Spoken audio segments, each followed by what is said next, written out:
Hello and welcome to AppStories. Today's episode is sponsored by Memberful, Drafts, and Tripsy. My name is John Voorhees, and with me, as always, is Federico Viticci, plus a special guest who we'll be introducing in just a moment. Hey, Federico. Hello, John. How are you? I'm doing really well. I'm really excited today because we've got Mark Gurman from Bloomberg with us. Mark is the managing editor and chief correspondent over there. Hey, Mark, how you doing? I'm good. Thank you guys for having me. Longtime listener, longtime reader of AppStories. So good to finally get on the pod. So thanks again for having me. Yeah, it's great. It's great to chat with you. So Federico, we want to talk to Mark today, I think a little bit about his backstory, because I got to imagine, Mark, that, I mean, you go back pretty far along with Federico in kind of the coverage of Apple.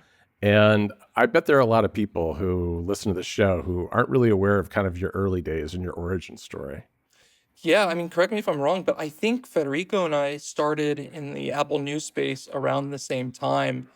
For me, It was the tail end of 2009, early 2010. And I worked, for those listening to this, you're probably very familiar with 9 to 5 Mac. If you're newer to reading Apple News, what you may not know is I worked at 9 to 5 Mac between end of 09, early 2010 through, I believe, 2016. And so I was there for a while, grew up with the guys there, and it was a really fun time, not only in terms of covering the news, but what the news was at the time and the community. Federico, you started around the same time, right? Yeah, I started in April 2009. April 2009. And I mean, the App Store was like not even 1 year old at that point. Right. And like, for example, gosh, I feel so old talking about this stuff, but like jailbreak used to be like a big thing. Like, right around that time, the App Store was so new. And for example, I remember coming across one of Mark's first articles on 9 to 5 Mac. Yeah, correct me if I'm wrong, but like you started as a developer of apps. Like I think that's what it sort of all started for you. That's right. So I started as an app developer around, early 2009. So around the same time that you were doing the launch of Mac Stories. And for me, it was really fun. I wanted to build software. I was already developing some Mac applications and Mac widgets for Dashboard. If anyone remembers that from way back in the day. Sure. They had an application, I believe it was called Dash Code, right? Where you could develop dashboard widgets, and that tied into Xcode. And so when the iPhone came out, I had the original model, and I thought it would be so cool to be able to develop my own applications. I was super interested in technology, interested in programming. I bought all sorts of iPhone SDK books and online courses and such, and learned how to develop applications. I'm not saying any of my apps, hit the ball out of the park or anything like that, but it was at least fun to play with. And it was fun. Really, the best part was getting to go to these developer conferences and meet people in the development community, like-minded folks like myself. And so this was just like another world I lived in as someone in the early years of high school. And then eventually, I took my fandom of Apple and technology and, moved into the news space, getting to share this stuff, right? See, the origin story for me is really my love of technology and my love of Apple and being so infatuated with it that I wanted to share my interests and teach people about this technology, how it could help people, teach them what these use cases are. And I just was a huge fan of the company and huge fan of tech and wanted to express that to people and share that with people and get other people into it. I think we all have that in common. I mean, I got my start as a developer too. I wasn't a particularly good developer, but it led me very quickly into writing about technology because I was very excited about it. And it's amazing to me how many people in this community kind of got their start around that same time, were inspired by the iPhone in particular into, whatever it was, becoming a developer, becoming a writer, whatever it would happen to be. Yeah, and like what I think is interesting though here, and that I want to kind of expand with you is, do you think that it's the fact that you got started, as a developer, like first as a fan of Apple products, but then as a developer, and so knowing some of like the code and like the software, some of like the SDK, do you think that sort of informed your jump from I'm an Apple fan, I'm a developer, I sort of know what I'm talking about. Let me dig into the code and see if I discover anything new. Was that like a critical point for you? The way I would say it is, some people who work in media and in journalism, they went to journalism school, right? So they learned Hmm. how to write, write really well, knew how to do journalism, knew what it takes to be a real top tier reporter, right? But I didn't. My education was really in the technology sector and learning how to program, learning how to develop, and getting a crash course on Apple and the way it works and the way these technologies work by having my head embedded in development and people in the developer community and learning from them about technology and the like, right? And so I think that really gave me a leg up specifically on Apple. And over time, I learned the journalism side over it, right? So I took an Hmm. untraditional path. And I'm really grateful for it. In university, I studied information systems at U of M and learned a lot more about technology there as well, and learned a lot about the technology world from like-minded people there too. And so I came in it from a tech background, but I think the thing that gave me the most, knowledge was just my obsession with Apple and my love of Apple and understanding how Apple Hmm. worked and watching all their keynotes, becoming intimately familiar with the company, doing reading on the company for so many years, reading all the books about Apple, just being an Apple obsesso from the beginning. I think that is what really led me into this space more than anything. Hmm. This episode of App Stories is brought to you by Memberful. Memberful is best-in-class membership software that's used by the web's biggest creators, publishers, and media companies. We've used Memberful for years at Mac Stories, for Club Mac Stories, and the reason we've stuck with it is because it's grown with us. It's flexible and it has everything that we need. That's important whether you're just starting out or whether you're an established business with a big membership program looking to switch to a new service. Memberful has a great plugin for WordPress that allows you to create a fully functional membership website for your client's business. Plus, Memberful's robust API and webhooks make extending functionality a breeze without needing complex custom code. You can protect premium content too, putting it behind a paywall, enabling your clients to monetize exclusive blog posts, videos, and downloadable resources. And in every way possible, your client keeps full control over their brand, audience, and business, allowing them to offer flexible membership levels, including recurring subscriptions, one-time payments, and a whole lot more. It's got built-in payment processing, too. Payments are handled securely by Stripe, which makes checkout a breeze for the customer and ensures that your clients get paid every time on time. Not only can you connect Memberful to your WordPress site, but it integrates with other popular platforms too, things like MailChimp for email newsletters and Discord for community building, giving your clients more ways to engage with their audience. Memberful is humans first, not software first. Memberful allows creators to monetize with a partner, not a platform. Whether you and your clients are launching, growing, or switching platforms, Memberful is committed to providing exceptional support at every stage of your journey, from advice on growth strategies to troubleshooting setups. With Memberful, you're not just getting a tech solution, you're gaining a trusted partner, ready to offer personalized guidance from setup to strategy. Visit memberful.com/appstories today to learn more. Again, that URL is memberful.com/appstories.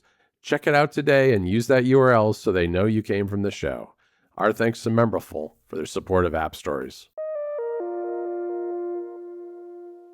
Do you remember your first scoop? Like the first time you published something, you were like, "Oh, this is fun, right. and maybe I'm onto something." I would say the first big one that I remember was before the iPhone 4S was announced. I got Hmm. a download on all the features of Siri and how Siri would work. Its different partnerships, like Wolfram Alpha, how core it was to the iPhone 4S experience. And when I heard about this was 2011, Yeah. right about the time that Tim Cook became CEO. I was so excited because as a user, first and foremost, I couldn't wait to try this thing out, right? Using your Hmm. voice to operate the device, using artificial intelligence to control phone calls and text messaging. Just when I heard about it from the first time, I said to myself, people are going to be so excited about this.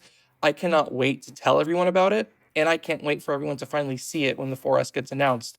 I believe that was early October that year. Yeah, yeah. I remember that article. I remember that scoop. Yeah, for sure, for Yeah. sure. So when you got started, Mark, with both development and then writing at 9 to 5 Mac, you started in high school, right? And then continued on through college when you're at U of M? That's right. So I started as an app developer on the dashboard widgets and stuff. I believe it was at the tail end of middle school, so around eighth grade and the like. That's the iPhone came out when I Uh-huh. was in eighth grade, and then I got into iPhone app development. I believe, not I believe for sure, in ninth grade. So at the very beginning of high school, and started at 9 to 5 Mac. I believe it right at the tail end of ninth grade or early 10th grade. So did this throughout high school, did this throughout college, and after graduating college, about a month after graduation, I started at Bloomberg. And for my first couple of years at Bloomberg, I lived in San Francisco, and so was operating out of their headquarters there. Okay. Yeah. So while you were in college, you said you were studying information systems. Did you ever have a feeling during your career at college at U of M that maybe you should switch to journalism, or when was it that you kind of realized that once you got out of school, you really wanted to be a writer and not maybe like somebody doing IT or something like that? Well, it's twofold, right? So on one hand, super interested in technology, right? But also was really into the media side of it, really into being able to Mm, write about it and share my viewpoints, share my opinions, and share excitement with people in the community about these upcoming technologies through writing, right? And through other means of Mm-hmm. media. And so I don't think there was necessarily a pivot, right, from technology to writing or vice versa. I think the sector of technology that I'm working in just happens to be Apple and technology related media, right? So I think both, I really just Right. combine the both. So that's really what mm. happened in my view.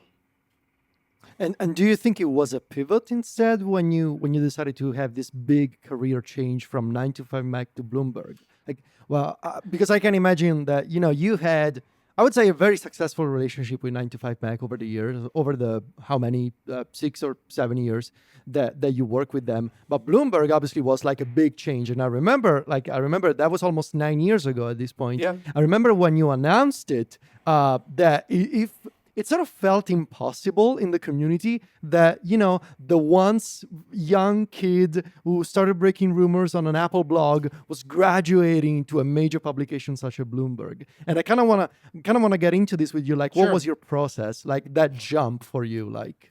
I think it was a natural progression. I've said Hmm. this before. I think 9 to 5 Mac, just by nature. So Mac Stories obviously it's a smaller group, so that there's Yeah. you keep it tight in the family. So it's a little different. So this is not a slight to Mac Stories, but um, I feel like 9 to 5 Mac, at least in my experience, that's the only place I've worked at, is like the best. Uh, is the best tech and J school you can go to if you're someone who's interested in merging Apple and journalism together. You're going to learn the tricks of the trade. Seth obviously is the founder there. I worked very closely with him. The first couple of years that I was there, it was really me, him, and one or two other guys. And over time, it's grown, and Seth has given a lot of opportunities to people. And it's really, you can make the most of it there, and they have got a great staff there, and a lot of people are learning. And so if you're lucky enough to work there, you're going to learn how to break news. And so that was sort of like a high school for me, and Bloomberg is graduate school, right? Just learning Mm, Right. learning even more here, doing things on a broader level.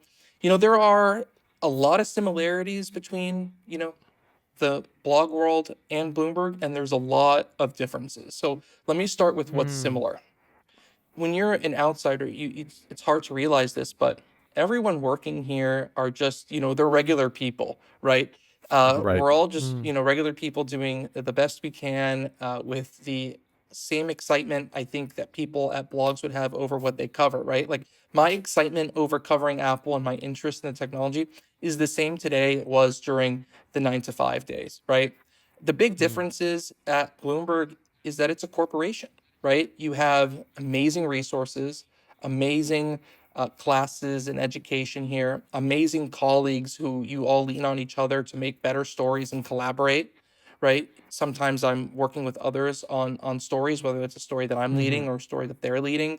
I'll collaborate on a lot of non-Apple stuff as well, right? You also have the rule book, right? Lots of focus on ethics and doing the right thing and verification, and very, very paramount on accuracy, as well as timeliness, right? Which is the same thing that Hmm. I did prior to Bloomberg, but now it's even more important. And so just getting to be in part of this big news organization with also still like-minded folks, but on a broader level with great management, great colleagues, great TV opportunities, podcast opportunities. It's really allowed me to do what I did before, but take it to a whole new level. But at the same time, I Hmm. will never forget what I helped build at 9 to 5 Mac and the great legacy that they still are building there. Hmm. This episode of App Stories is sponsored by Drafts. Drafts is where text starts. The app, which is available on all of Apple's platforms, is a veritable Swiss Army knife for text. With it, you can quickly capture your text, edit it in a great native customizable text editor, and send it to other apps and services with ease. It's an app with a long history and frequent updates, which is why it was named a Mac Stories Lifetime Achievement Award winner. The great thing about Drafts is its incredible flexibility and customization. You can use it as a simple scratch pad to jot down thoughts and paste in scraps of text. Or you can use it as a front end for creating tasks or sending queries to ChatGPT and other LLMs. It's also great for longer form writing too. And once that text is in Drafts, you can do anything with it. The app integrates with shortcuts, other services, and has an incredible action system that allows users to create all sorts of text-based automations. And whether you're working on the iPhone, iPad, Mac, or Apple Watch, you'll always have access to your drafts because everything syncs quickly and seamlessly. On top of that, Drafts features extensive documentation and integration guides available for many popular apps and services like Obsidian, Todoist, Notion, ChatGPT, and a whole lot more to help you get up to speed and keep on going. There's never been a better time to start using Drafts. Check it out today. There's a place for it in everyone's workflow. Visit getdrafts.com/appstories to learn more. Listeners of this show can use that URL to get Drafts Pro for $9.99, a 50% discount on the normal price, which is valid for all new and expired subscribers. Again, that URL to take advantage of this special deal is getdrafts.com/appstories. Our thanks to Drafts for their support of the show. Do you feel more pressure now? Like when you're working on a big story and you know that you discovered something or you heard something, you know the details of something. Do you feel more responsibility, like knowing that what you're gonna publish is gonna end up on Bloomberg? Does that change how you feel about your role and your responsibility now compared to say 10 years ago? I think we all feel a lot of responsibility working at Bloomberg, this preeminent news organization, about uh, being first, getting it right, Hmm. being accurate, Hmm. and getting the news out there, right? Because we have a big audience and the news travels fast. And so, just by nature of that, I do feel like that is a big responsibility. But I would say that it's the same way I felt at 9 to 5 Mac too, right? The same Hmm. principles that I operate with here are the same principles I operated on at 9 to 5 Mac. I guess the difference would be is in terms of individual articles, I do find, and this is me personally, that I've set the bar higher for what an Hmm. article may entail, right? And so there Hmm. Mm-hmm. is a dynamic of what makes sense as a standalone article. And again, this is my personal take.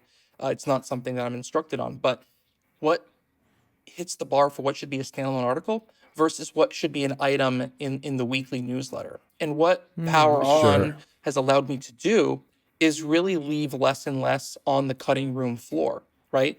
There may be scenarios in which I feel something is not worthy of a standalone story just because of the breadth and power of Bloomberg and us really wanting to focus on the big news.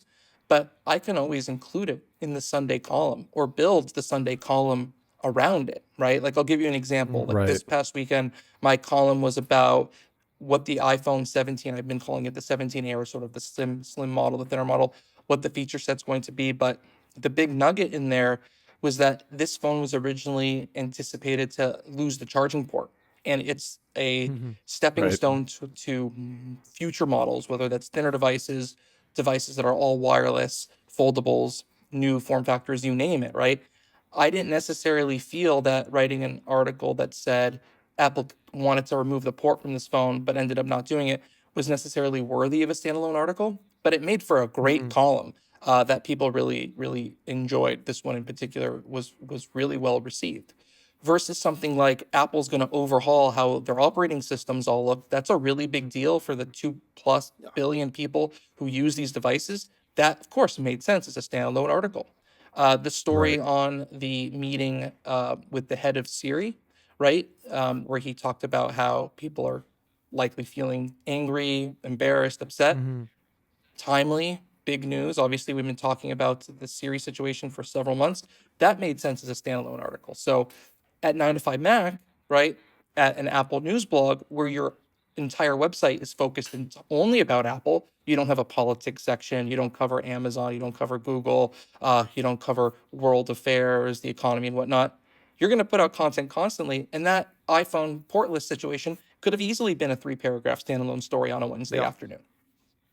Right, right. Yeah, it makes sense. I think that having a newsletter like that seems like a fantastic outlet, especially since you do get a lot of little tidbits that maybe, as you say, don't quite make it, couldn't fill out to a full Bloomberg story.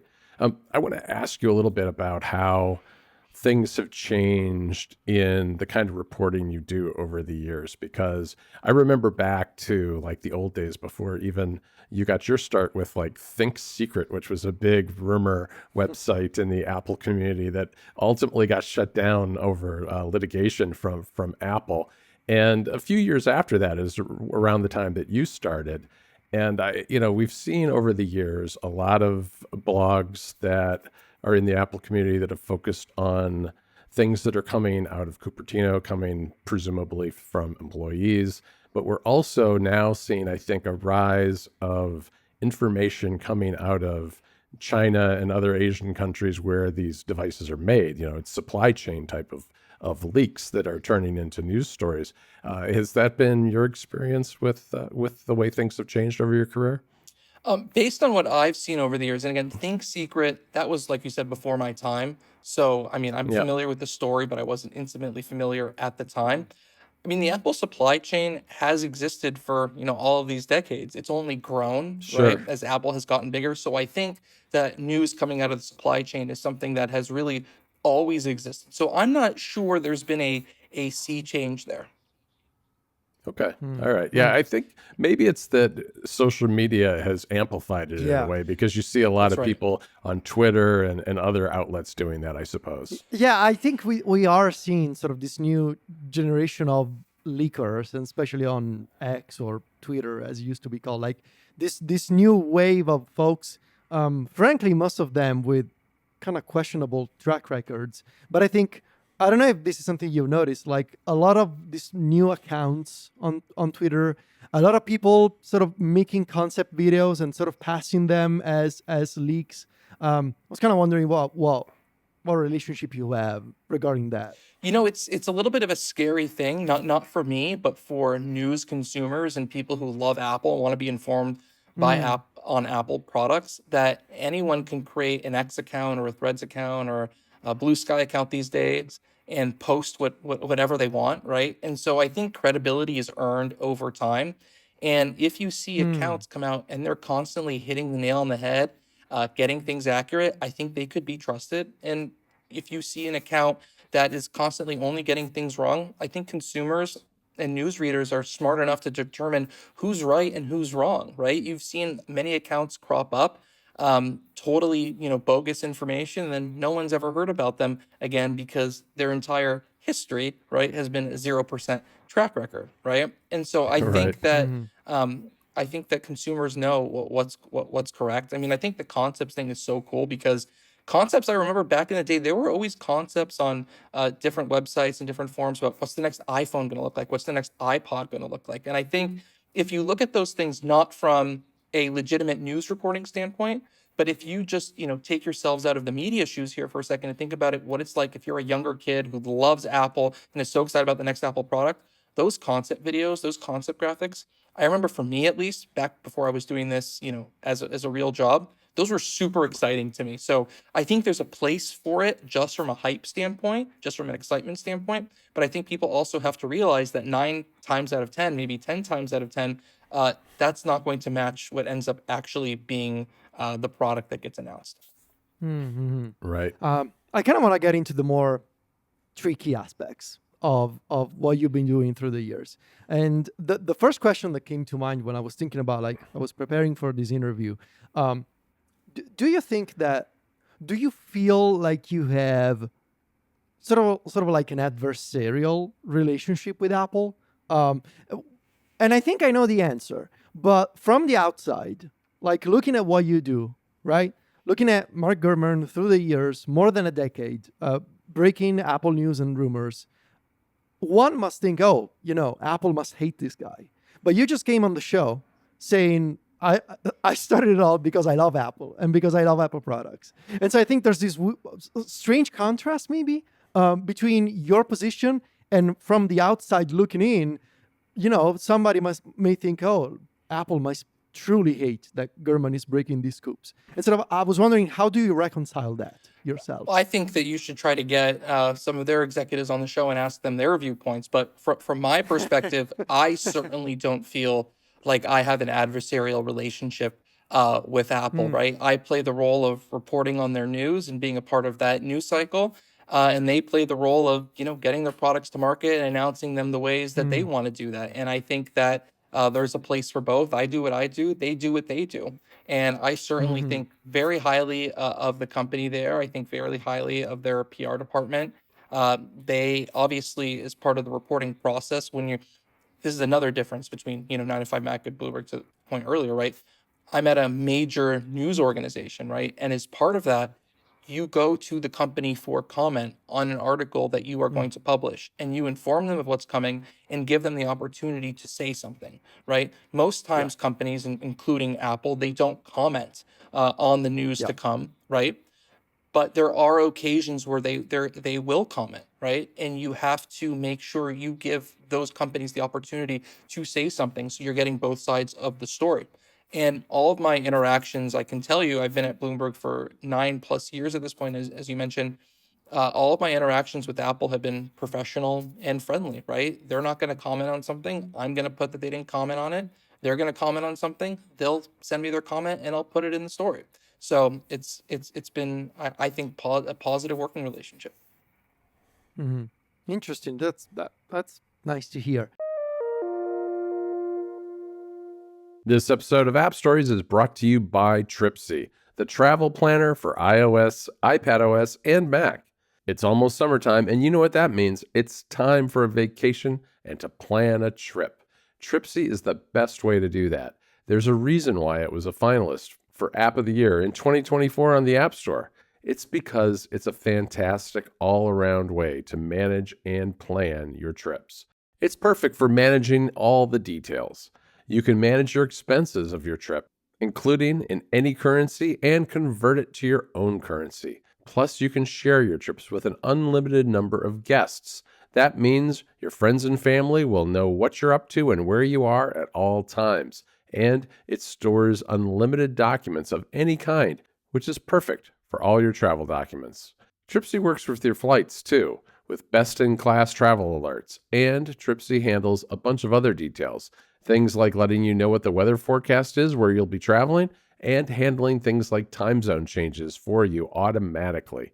You can even forward reservations that you make via email to Tripsy, and it will automatically organize everything right in the app without you needing to lift a finger.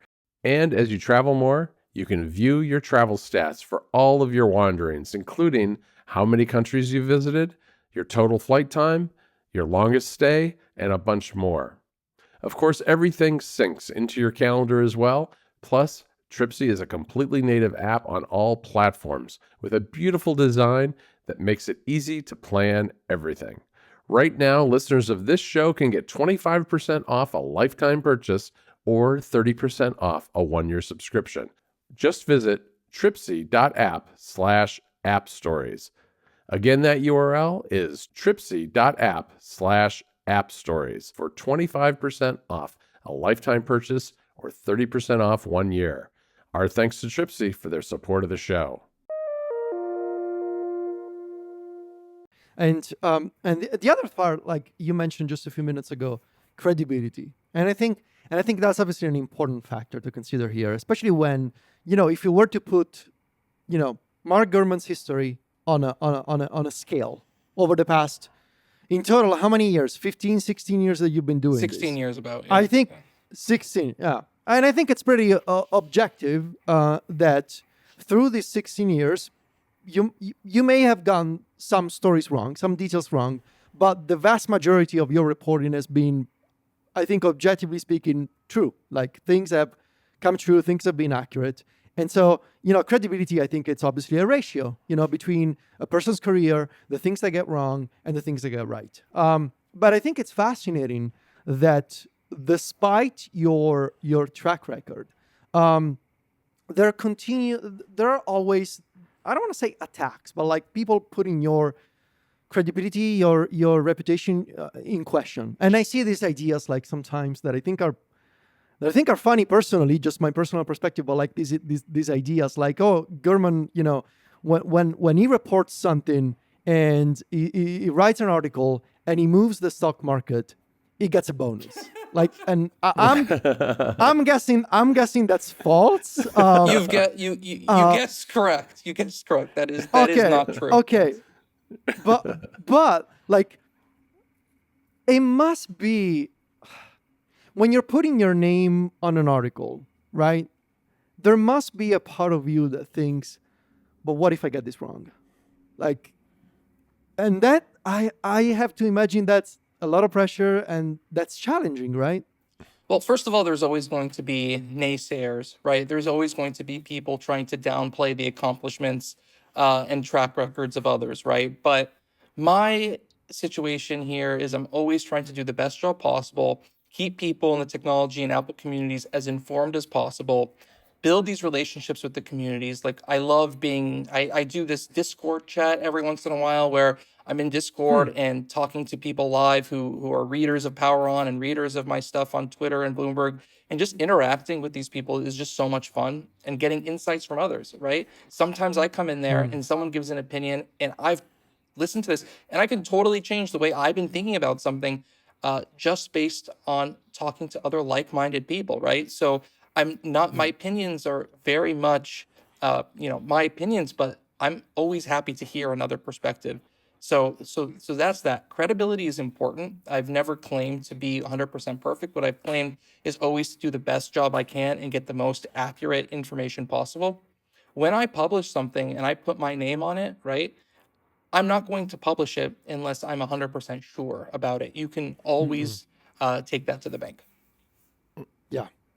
And but what I think is interesting is your reporting does have, maybe consequences is not the right word, but it has an effect, right? And I wanted to ask you, what do you think of, like, for example, you're reporting that the next iPhone is going to be thinner and that Apple is making a slim phone. And maybe there's another company, maybe Samsung, maybe Xiaomi, someone is seeing that article and they're thinking, maybe we can sort of beat Apple to the punch here and we can actually make a slim phone months before so that we can say, come October, we can say, aha, look at Apple, they copied us.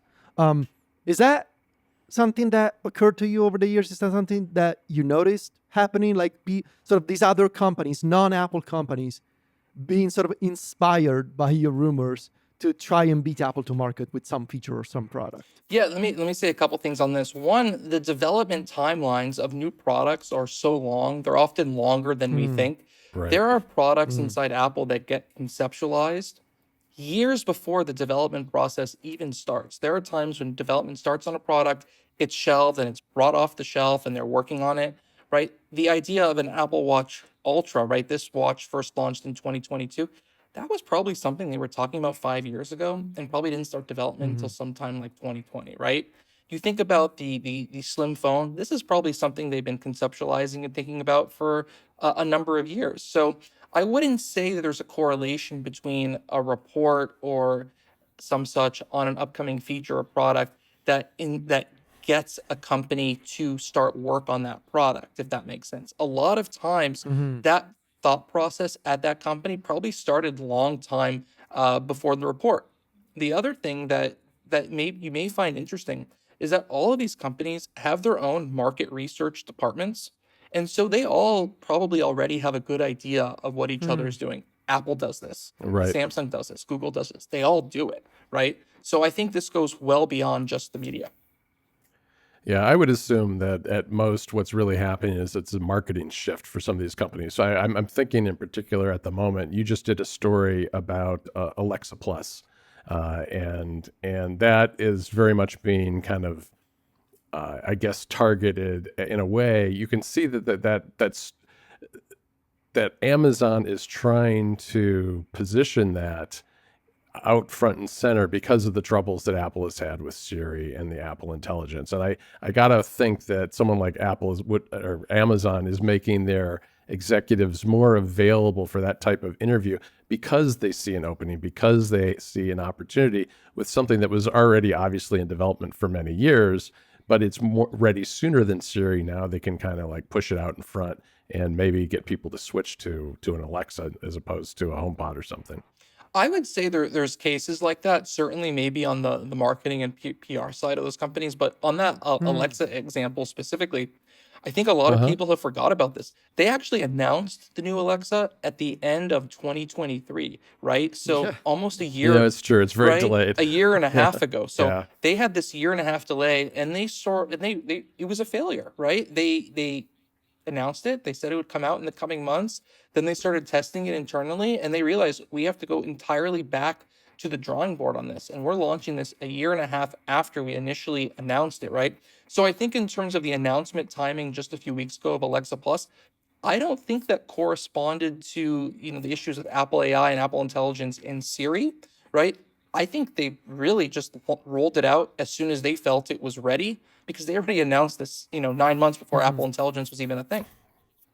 Yeah, no, Yeah. I get that. Let me ask you about kind of your year in covering Apple. I mean, I know you obviously cover other companies, but there's an ebb and flow to Apple. You know, we all kind of know the rhythm of Apple and its release schedule, with the fall being kind of the biggest time.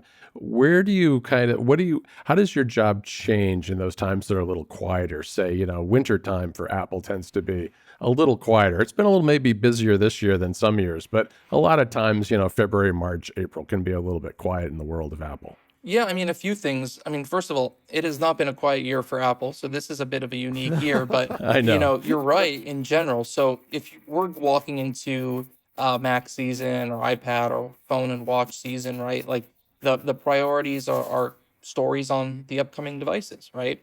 When you are in a bit of a lull period, it gives me an opportunity to sort of take a step back and figure out what are the longer term things Apple is working on. What are the long form, in depth stories I can write about a product that already launched or something that is launching in the future, right? Like some of my favorite stories have been long form insights into what happened with the Apple Car. How was the Vision Pro Yeah. developed? Many years ago, how was the Hmm. HomePod developed? And give me that opportunity to take a step back a little bit and focus on some of the bigger picture stuff. The other good thing is, as you noted, is that I don't exclusively cover Apple. It's the majority of my reporting, but when there are lull periods for Apple, those are times where I can focus a little bit more on other interesting companies. Like I love Apple and my readers love Apple, but there are other companies out there too. And so it's important to take a look at what all these other corporations are doing as well. Google, Amazon, Samsung, some of the Chinese phone makers and Hmm. such. So try to do as much Apple as possible, but I'm lucky enough that I have the opportunities to fill some of those gaps with bigger picture things, as well as some of the other companies that are important in the world. Yeah. Yeah. Yeah. I got a couple of questions left. And the first one is something that I would like to know from you. Do you have a favorite story reporting that you've done over the years? And do you have anything that you wish you'd published, but for whatever reason you held off and you didn't? and maybe in hindsight you're like, I should have probably published that. Yeah, I've well, let me start with the one I wished I published. So, my broad answer is I wish I published anything I didn't break, right? Anything that someone else broke, I wish it was, I wish I broke it. But obviously, there's so much Apple news, there's opportunities for everyone, and that's great, and that's what makes this an amazing media ecosystem and an amazing time. There was one story in particular that I was working on, and Federico, you'll appreciate this in particular. This was around, let's see, this was at the very beginning of the pandemic when Apple Okay. launched the iPad Pro update. This was, I think, the A12X model, right? Mm-hmm. And at the same time, if you remember, they announced an updated version of iPadOS that supported trackpad and mouse. And they Yes. also Yes. rolled out the Magic Keyboard. So I Yeah. had heard several months before that Apple was working on trackpad support for the iPad, Huh. as well as this combined keyboard trackpad update to the Huh. smart cover. And I Hmm. got pretty far down the line on that, but that's when you have to, there's always the smell test, right, Mm. involved. And to me, at the time, it just didn't pass the smell test. And so it's not something that Mm. I pursued all the way to the finish line. I wish I did, right? But it Interesting. doesn't Hmm. matter now because the important thing is that product's out and I use an iPad Yeah. Pro with the keyboard and it's awesome, right? And Yeah. so that's neither here nor there. So that's on the, stories I wish I published. In terms Mm. of my favorite story, I always like to say my favorite story is the next one. It's what I'm working on right now. It's the one I'm working on after that. The news flow moves so quickly that there's just not a lot of time to go back and reflect on the prior stories, at least not right now in this day and age with True. the speed Apple's are working on.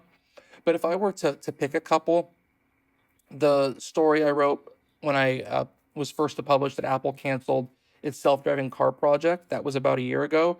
I thought that was a really big deal, obviously, in terms of how Yeah. many people it impacted within the company, what it meant for the market, what it meant for society, the fact that Apple was no longer going to produce a car.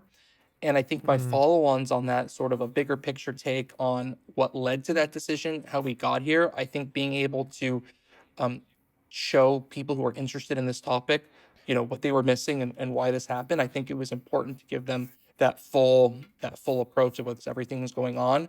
In terms of even more recent things, I think the work that we've done on Apple Intelligence and Siri has been really great. We're doing the best job we can to keep people informed on the situation. And the story I wrote several weeks ago that the new Siri features were destined to be delayed, I think is what got the ball rolling on a lot of this stuff, this Mhm. discussion lately um, on social media. And so that was another really exciting one. The iPhone Siri story I mentioned from 2011 before the 4S, that's my first really big story that I could remember. So Of that course. wasn't that was an exciting one as well. Yeah. Yeah. That's a very good answer. Thank you. And the final thing I kind of wanted to know from you is, do you have any advice? So let's say that I'm a 20-year-old. I'm looking at Mark Gurman. I'm a fan of Apple, but also I'm like, I want to be the next Mark Gurman. I want to be the new Mark Gurman. Not to, no, I'm not saying that I want you to give advice to potential competitors No, no, of no. yours out there. But at the same time, you've been doing this for a long time now. What advice would you give to somebody who's looking out to start, covering Apple news, maybe breaking Apple news? What would you do today in 2025? Just to go a little bit broader, I think just to take myself out of it, I think no matter what you want to do, whether it's you want to write about Apple, whether it's you want to Mm. become a lawyer or a car designer, or you want to do medical work, what have you, I think you need to follow your passion. I think you need to be dead set and very clear minded about what you want to do.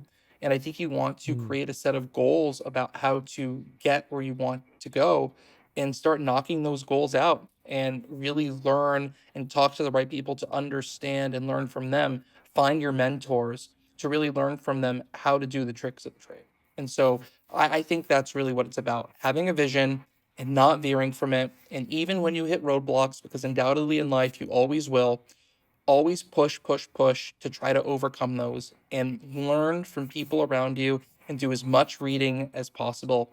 But also take some time to sort of step back and breathe sometimes and really understand how grateful you need to be to even have the opportunity to be able to set out a vision for what you want to do and take those steps to pursue it. Not everyone in the world has the opportunity to come up with a passion, become obsessed with something and dream about something and do everything they can to pursue it. So if you start by understanding how grateful you should be to be able to do that, right? I think that is a big step, right? You have to understand that not everyone has these opportunities to pursue what they want to pursue.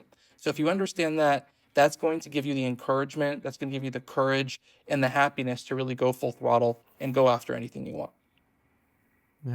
Yeah, very well said. Well, thank you, Mark, for taking the time for this interview on AppStories. In the post show, this is where we're gonna get geeky with Mark. We're gonna quiz Mark about how Mark Gurman actually gets work done. All right. This is something that Sounds this is something that I always wanted to know. I want to know about the computer that you use. I want to know about the apps that you use. So we're gonna talk about that. Productivity. John, productivity with Mark Gurman. Exactly. That's gonna be the post show. John, where can people find the show notes and everything? Oh, well, everybody, thanks for joining us today. And again, thanks, Mark. Of course, you can find Mark over at Bloomberg.com. You can find me and Federico over at MacStories.net. You can find all of us on social media, too. You know what the easiest way to do that is find your favorite social media app and just search for our names. You'll find Mark. You'll find Federico. You'll find me. The easiest one to find is Mark. Mark was very easy to find. Anyway, thanks again, everybody, and I will see you next week, Federico. Ciao, John.